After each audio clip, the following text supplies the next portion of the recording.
নমস্কাৰ, এই মুহূৰ্ততে এই পৰিছে অসমবাসী ৰাইজৰ কাৰণে কেইবাটা গুৰুত্বপূৰ্ণ খবৰ।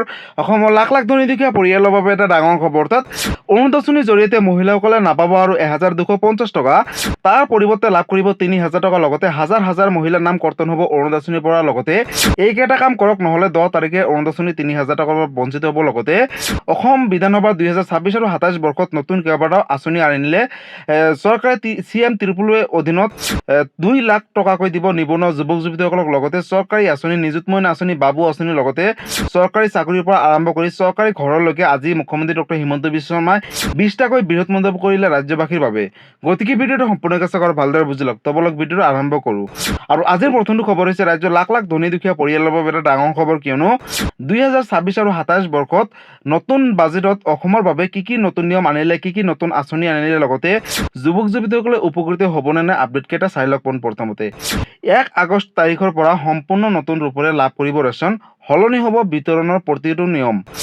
আগষ্ট মাহৰ পৰা অৰ্থাৎ 1 আগষ্ট তাৰিখৰ পৰা সম্পূৰ্ণ নতুন ৰূপৰে লাভ কৰিব ৰেচন কাৰ্ডৰ জৰিয়তে বিনামূলীয়াকৈ সামগ্ৰী, সলনি হ'ব বিতৰণৰ প্ৰতিটো নিয়ম। অৰ্থাৎ পূৰ্বৰ ধৰণে নহ'ব। 1 আগষ্ট তাৰিখৰ পৰা ৰাজ্যত পুনৰ আৰম্ভ হ'ব চৰকাৰী আঁচনিসমূহ বুলি ঘোষণা কৰিছে। লগতে অৰুণোদয় আঁচনিৰ পৰা আৰম্ভ কৰি ৰেচন কাৰ্ডলৈকে সকলো আৰম্ভ হ'ব 1 আগষ্ট তাৰিখৰ পৰা। অৰুণোদয় আঁচনি, লগতে নিযুত মইনা আঁচনি, নিযুত বাবু আঁচনি, লগতে বৃদ্ধ পেঞ্চন, জীৱন প্ৰেৰণা আঁচনি, ৰেচনৰ চাউল দাইল সকলো লাভ কৰিব আগষ্ট মাহৰ পৰা। চাহ বাগিচাৰ মাতৃসকলৰো সকলো আঁচনি পুনৰাৰম্ভ কৰিব চৰকাৰে। নতুন ৰূপৰে লাভ কৰিব ৰেচন কাৰ্ডৰ জৰিয়তে বিনামূলীয়াকৈ সামগ্ৰী। লগতে বাজেট দাখিলৰ পিছতে অসমৰ মাননীয় মুখ্যমন্ত্ৰী ডক্টৰ হিমন্ত বিশ্ব শৰ্মাই এই ডাঙৰ সিদ্ধান্ত গ্ৰহণ কৰিছে। বাজেট 2026 আৰু 27 20ৰো অধিক বৃহৎ ঘোষণা কৰিছে ৰাজ্যবাসীৰ বাবে। বিধানসভাত দাখিল 2026 আৰু 27 বৰ্ষৰ পূৰ্ণাংগ বাজেট। অৰ্থাৎ কি আছে এই বাজেট, আগলৈ চাওক। বাজেট দাখিল কৰিলে বিত্তমন্ত্ৰী জয়ন্ত মল্ল বৰুৱা, মুখ্যমন্ত্ৰী ডক্টৰ হিমন্ত বিশ্ব শৰ্মাৰ প্ৰথমখন বাজেট অনুসৰি 2026 চনৰ নতুন বাজেট আৰম্ভ কৰিলে। বাজেটত সন্নিৱিষ্ট বহু কেইটামান গুৰুত্বপূৰ্ণ সংকল্প ইতিমধ্যে উত্থাপন কৰিছে। আগষ্ট মাহৰ পৰা পুনৰ বিতৰণ কৰা হ'ব অৰুণোদয় আঁচনিৰ ধন। গতিকে অৰুণোদয় আঁচনি হিতাধিকাৰীসকলৰ বাবে এটা সুখবৰ। আগষ্ট মাহৰ পৰা ৰেহাই মূল্যত হিতাধিকাৰীসকলে লাভ কৰিব ৰেচন কাৰ্ডৰ চাউলৰ লগতে কেইবাটাও সামগ্ৰী। বহু বিবাহ কৰা কোনো লোকে নাপাব চৰকাৰী আঁচনিৰ সুবিধা। লাখপতি বাইদেউসকলৰ ক্ষেত্ৰতো ডাঙৰ ঘোষণা। অৰ্থাৎ যিসকল মহিলা আত্মগোটৰ বাবে আবেদন কৰিছিলে, জনমৰি আয় 1,85,429 টকালৈকে বৃদ্ধি কৰিলে। লগতে নিজা উচ্চ ৰাজহুৱা বৰঙণি 50% বৃদ্ধিৰ লক্ষ্য ইতিমধ্যে ৰাজ্য চৰকাৰৰ। অহা 5 বছৰত 2 লাখ নিযুক্তিৰ লক্ষ্য হৈছে ৰাজ্য চৰকাৰৰ। অৰ্থাৎ 2 লাখ চৰকাৰী চাকৰি ওলাব।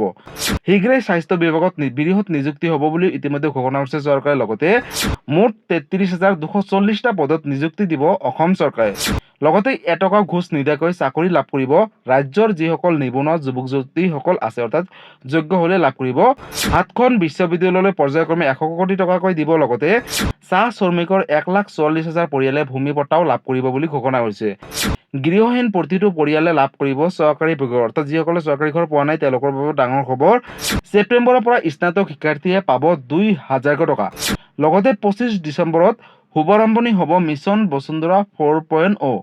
চাহ বাগিচাৰ গৰ্ভৱতী মহিলাসকলক 15,000 টকাৰ আৰ্থিক সাহায্য প্ৰদান কৰা হ'ব বুলি ঘোষণা কৰিছে। লগতে অক্টোবৰ মাহৰ পৰা আৰম্ভ হ'ব নিযুত মইনা আঁচনি। আৰু আগষ্ট মাহৰ পৰা আবেদনৰ প্ৰক্ৰিয়া আৰম্ভ হ'ব নিযুত মইনা আঁচনিৰ বাবে বুলি ঘোষণা কৰিছে। লগতে আগষ্ট মাহৰ পৰা 621 গৰাকী উদাসীন ভকতক আৰ্থিক সাহায্য প্ৰদান কৰিব। SC ST আদিবাসীসকলক প্ৰতিযোগিতামূলক পৰীক্ষাৰ বাবে জলপানী প্ৰদান কৰিব চৰকাৰে।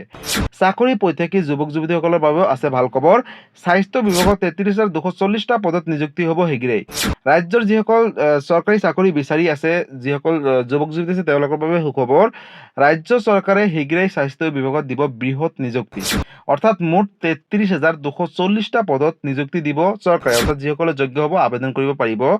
যোগ্য প্ৰাৰ্থীসকলে বিজ্ঞাপন প্ৰকাশ হ'লে কৰিব পাৰিব আবেদন। লগতে এটকাও ঘোষ নিদিয়াকৈ যোগ্যতাৰ ভিত্তিত চাকৰি লাভ কৰিব যুৱক যুৱতীসকলে। বিধানসভাত মন্ত্ৰী জয়ন্ত মল্ল বৰুৱাৰ ডাঙৰ ঘোষণা। গতিকে ৰাজ্যৰ লাখ লাখ দুখীয়া দৰিদ্ৰ আৰু মধ্যবিত্ত পৰিয়ালৰ বাবে এটা অত্যন্ত সুখবৰ, কিয়নো 2026 আৰু 27 বৰ্ষত যি নতুন বাজেট, আৰু এই বাজেট ইতিমধ্যে অসম চৰকাৰে ঘোষণা কৰিলে। আৰু এই বাজেটত এতিয়া কোৱা 20টাকৈ ডাঙৰ ঘোষণা ৰাজ্যবাসীৰ বাবে। যেনেকৈ অৰুণোদয় আঁচনিৰ পৰা আৰম্ভ কৰি ৰেচন কাৰ্ডৰ হিতাধিকাৰীসকলে বৃহৎ মন্তব্য কৰিছে। লগতে বহু চৰকাৰী চাকৰি ওলাব। মুখ্যমন্ত্ৰী আত্মনিৰ্ভৰশীল অসম অভিযানত 10 লাখ যুৱক যুৱতীসকলক 2 লাখ টকা দিব। মুখ্যমন্ত্ৰী নিযুত মইনা আঁচনি নতুনকৈ আগষ্ট মাহৰ পৰা আবেদনৰ বাবে এপ্লাই কৰিব পাৰিব। লগতে যিসকল চৰকাৰী চাকৰি বিচাৰি আছে, স্বাস্থ্য বিভাগত অতি শীঘ্ৰেই 33,000ৰো অধিক চাকৰি ওলাব বুলি, অৰ্থাৎ নিযুক্তি দিব অতি শীঘ্ৰেই। যিসকল যোগ্য প্ৰাৰ্থী হয় আবেদন কৰিলে লাভ কৰিব। লগতে বন্ধুসকল, ইতিমধ্যে আপোনালোকে সকলোৱে গম পালে যে অসমৰ 2026 আৰু 27 বৰ্ষৰ বাজেটত কি নতুন নিয়ম আনিলে। এই ভিডিঅ'টো আপোনালোকে সকলো ৰাজ্যবাসীৰ মাজলৈ শ্বেয়াৰ কৰি দিব, যাতে এই ভিডিঅ'টো চাই সকলো মহিলা তথা সকলো ব্যক্তি এই আঁচনিকেইটা বা এই আপডেটখিনিৰ কথা জানিব পাৰে। লগতে আজিৰ পৰৱৰ্তী খবৰটো হৈছে অৰুণোদয় আঁচনিক লৈ আন এটা ডাঙৰ খবৰ। কাৰণ অৰুণোদয় আঁচনিক লৈ ইতিমধ্যে অসম চৰকাৰে বৃহৎ মন্তব্য কৰিছে। বহু হিতাধিকাৰীসকলৰ নাম কৰ্তন কৰিব। লগতে কোনে কোনে টকা পাব, এইকেইটা কাম কৰক, নহ'লে নাপাব টকা। আপডেটটো এবাৰ চাই লওক। আগষ্ট মাহৰ পৰা প্ৰদান কৰা হ'ব অৰুণোদয় আঁচনিৰ ধন। বহু হিতাধিকাৰীসকলৰ নাম কৰ্তন হ'ব তালিকাৰ পৰা। কোনসকলে বঞ্চিত হ'ব অৰুণোদয় আঁচনিৰ পৰা? আগষ্ট মাহৰ পৰা পুনৰ বিতৰণ কৰা হ'ব অৰুণোদয় আঁচনি 3.0 ৰ জৰিয়তে মহিলাসকলক দিব 3,000 টকাকৈ। লাখ লাখ অৰুণোদয় আঁচনি হিতাধিকাৰীসকলৰ মহিলাসকলৰ বাবে এটা অত্যন্ত সুখবৰ। যোগ্য প্ৰত্যেকগৰাকী হিতাধিকাৰীসকলে লাভ কৰিব অৰুণোদয় আঁচনিৰ ধন। অযোগ্যসকলে বাদ পৰিব এই আঁচনিৰ পৰা, অৰ্থাৎ অৰুণোদয় আঁচনিৰ পৰা অযোগ্য মহিলাক নামসমূহ কৰ্তন কৰিব। বিধানসভাত ডাঙৰ ঘোষণা বিত্তমন্ত্ৰী জয়ন্ত মল্ল বৰুৱাৰ। লগতে আগষ্ট মাহৰ পৰা পুনৰ বিতৰণ কৰা হ'ব অৰুণোদয় আঁচনি 3.0 ৰ জৰিয়তে ধন। আৰু লাখ লাখ অৰুণোদয় আঁচনি হিতাধিকাৰীসকলৰ বাবে এটা অত্যন্ত সুখবৰ, কিয়নো আগষ্ট মাহৰ পৰা আপোনালোকে লাভ কৰিব টকা। অৰুণোদয় আঁচনি হিতাধিকাৰীসকলৰ বাবে জৰুৰী খবৰ, লিংক কৰক বেংকৰ সৈতে আধাৰ কাৰ্ড, অন্যথা নাপাব আপোনালোকে অৰুণোদয় আঁচনি 3.0 ৰ জৰিয়তে আগষ্ট মাহৰ 10 তাৰিখে 3,000কৈ টকা। গতিকে ৰাজ্যৰ লাখ লাখ মহিলাৰ বাবে এটা সুখবৰ, কিয়নো যদি আপুনি এগৰাকী অৰুণোদয় আঁচনি হিতাধিকাৰী হয়, তেনেহ'লে আপোনালোকৰ বাবে এটা অত্যন্ত সুখবৰ। আগষ্ট মাহৰ 10 তাৰিখে অৰুণোদয় আঁচনি 3.0 ৰ জৰিয়তে লাভ কৰিব 3,000কৈ টকা। লগতে যদি আপোনালোকে বেংকৰ লগত আধাৰ কাৰ্ড লিংক নাৰাখে, তেনেহ'লে কিন্তু অৰুণোদয় আঁচনিৰ ধনৰ পৰা বঞ্চিত হৈ থাকিব। গতিকে পলম নকৰি অতি শীঘ্ৰে বেংকৰ লগত আধাৰ কাৰ্ড লিংক কৰক, অন্যথা নাপাব টকা। লগতে বন্ধুসকল, ইতিমধ্যে আপোনালোকে সকলোৱে গম পালে যে যিসকলৰ ঘৰত অৰুণোদয় আঁচনি টকা পোৱাৰ পিছত আৰ্থিকভাৱে উন্নত হৈছে বা চৰকাৰী চাকৰি পাইছে, সেইসকল মহিলাৰ নামসমূহ কৰ্তন কৰি অসমত যিসকল দুখীয়া দৰিদ্ৰ আৰু মধ্যবিত্ত পৰিয়াল অৰুণোদয় আঁচনিৰ পৰা যোগ্য পৰিয়াল বঞ্চিত হৈ আছে, তেওঁলোকক নতুনকৈ অৰুণোদয় আঁচনি 3.0 ত অন্তৰ্ভুক্ত কৰিব আৰু তেওঁলোকেহে লাভ কৰি থাকিব অৰুণোদয় আঁচনি 3.0 ৰ জৰিয়তে টকা। গতিকে ৰাজ্যৰ লাখ লাখ দুখীয়া দৰিদ্ৰ আৰু মধ্যবিত্ত পৰিয়ালৰ বাবে এটা অত্যন্ত সুখবৰ। অৰুণোদয় আঁচনি যদি আপোনালোকে আবেদন কৰা নাই, তেনেহ'লে আগষ্ট মাহৰ পৰা নতুনকৈ অৰুণোদয় আঁচনি ফৰ্ম বিতৰণ কৰিব চৰকাৰে। যেতিয়া ফৰ্মখন বিতৰণ কৰে, মই লগালগ এটা ভিডিঅ' বনাই আপলোড কৰিম। তাৰ বাবে আপোনালোকে এই চেনেলৰ লগত জড়িত হৈ থাকিব আৰু সবিশেষ আপডেটসমূহ পাই থাকিব। লগতে বন্ধুসকল, ইতিমধ্যে অসম চৰকাৰে নতুন বাজেটত ঘোষণা কৰিছে যে অসমত যিসকল দুখীয়া দৰিদ্ৰ আৰু মধ্যবিত্ত পৰিয়াল এতিয়ালৈকে চৰকাৰী ঘৰ পোৱা নাই, অৰ্থাৎ কেঁচা ঘৰত আছে, তেওঁলোকে চিন্তাৰ কোনো কাৰণ নাই। কাৰণ দেশত নতুনকৈ 1 কোটি পৰিয়ালে লাভ কৰিব চৰকাৰী পকী ঘৰ। গতিকে চৰকাৰী পকী ঘৰ নোপোৱা ৰাজ্যৰ লাখ লাখ দুখীয়া দৰিদ্ৰ আৰু মধ্যবিত্ত পৰিয়ালৰ বাবে সুখবৰ। নতুন বাজেটত 1 কোটি চৰকাৰী ঘৰ আবেদন কৰিলে লাভ কৰিব যিসকল পোৱা নাছিলে। লগতে ৰেচন কাৰ্ড থাকিব লাগিব। ৰেচন কাৰ্ড থাকিলেহে আপোনালোকে চৰকাৰী ঘৰৰ বাবে আবেদন কৰিব পাৰিব। লগতে বন্ধুসকল, যদি আপোনালোকে চৰকাৰী ঘৰ আবেদন কৰে, তেনেহ'লে ওচৰ চুবুৰীয়া CSC চেণ্টাৰ অনলাইনৰ মাধ্যমত আবেদন কৰিব পাৰিব। আৰু অফলাইনৰ মাধ্যমত আবেদনৰ প্ৰক্ৰিয়াটো চলিয়ে থাকে মাজে সময়ে। আপোনালোকে নিজৰ ৱাৰ্ড মেম্বাৰৰ যোগেদি আপোনালোকে অফলাইনৰ মাধ্যমত আবেদন কৰিব পাৰিব। গতিকে যদি আপোনালোকে চৰকাৰী ঘৰ আবেদন কৰা নাই, আবেদন কৰি ল'ব। লগতে আত্মসহায়ক গোটৰ মহিলাসকলক চৰকাৰে পুনৰ দিব 25,000কৈ টকা।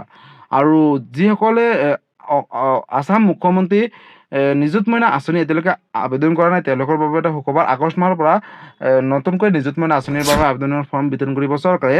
লগতে যিসকল নিবনুৱা যুৱক যুৱতী আছে, তেওঁলোকৰ বাবে এটা সুখবৰ, কিয়নো চৰকাৰে নতুনকৈ স্বাস্থ্য বিভাগত 33,000ৰো অধিক চাকৰি বিজ্ঞাপন মুকলি কৰিব। লগতে অহা 5 বছৰত 2 লাখ চৰকাৰী চাকৰি বিজ্ঞাপনো মুকলি কৰিব চৰকাৰে। লগতে ইতিমধ্যে আপোনালোকে সকলোৱে গম পালে যে আগষ্ট মাহৰ পৰা অসমৰ যিখিনি আঁচনি আছে পুনৰাৰম্ভ কৰিব। গতিকে আপোনালোকে ভয় খাব নালাগে। ৰেচন কাৰ্ডৰ পৰা আৰম্ভ কৰি যিকোনো চৰকাৰী আঁচনি থাকিলে আপোনালোকে আগষ্ট মাহৰ পৰাহে লাভ কৰিবলৈ সক্ষম হ'ব। গতিকে এই ভিডিঅ'টো ৰাজ্যৰ সকলো মহিলা তথা সকলো ব্যক্তিৰ মাজলৈ শ্বেয়াৰ কৰি দিব, যাতে এই ভিডিঅ'টো চাই সকলোৱে এই আপডেটখিনিৰ কথা জানিব পাৰে বা এইখিনি আঁচনিখিনিৰ কথা জানিব পাৰে। গতিকে এইটো এটা ডাঙৰ আপডেট আছিলে। গতিকে বন্ধুসকল, আজি আছিলে এইটো এটা ইনফৰ্মেটিভ ভিডিঅ' গুৰুত্বপূৰ্ণ খবৰ। ভিডিঅ'টো চাই কেনেকুৱা পালে? যদি ভাল পালে চেনেলটো নতুনকৈ আহিছে, চেনেলটো ছাবস্ক্ৰাইব কৰিব, লাইক কৰিব। কিবা সুধিব লাগিব বা জানিব লাগিছে, আপোনালোকে মোক কমেণ্ট কৰি জনাব। মই নিশ্চয় ৰিপ্লাই দিবলৈ চেষ্টা কৰিম। লগতে এই ভিডিঅ'টো সকলোৰে মাজলৈ শ্বেয়াৰ কৰি দিব। ধন্যবাদ। জয় আই অসম।